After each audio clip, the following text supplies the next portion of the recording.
The minute we stepped on here, I had hands-on instruction. Every lap I did, they were, okay, you need to lean forward, you need to stand up, you need to do this, you need to be, you know, I was getting instruction from day one. If you're intimidated, this is the place to be, in all honesty, because they're not going to let you fail. They're not going to let you get in trouble. They want you to have a good experience, and you know, you're going to be out here 5 days. You got to survive 5 days.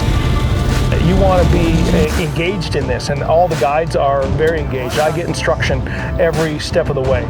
If you like going out and doing things, this is definitely something to go out and do. This is not something where it's like you have to be at a certain skill level. You can come out here and never have touched a dirt bike, and you can probably get along pretty fine. And it's very, very fun. The terrain is awesome.